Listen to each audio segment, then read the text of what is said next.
এই যে গরমে পান্তা ভাত খাওয়া এতই উপকার।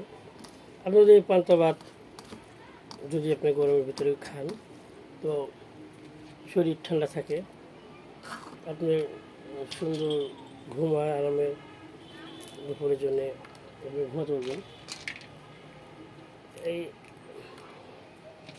পান্তা ভাতটা আমার খুব প্রিয় খাবার। পান্তা ভাতের সাথে পেঁয়াজ থাকবে আর শুকনো মরিচ থাকবে। এটা সুন্দর করে মাখাবেন তো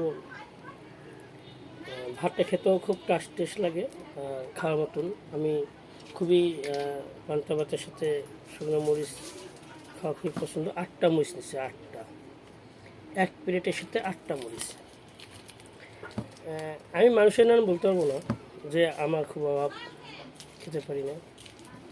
তো এই পান্তা ভাত আমার খুবই মজার জিনিস, ভালো লাগার জিনিস, তাই আমি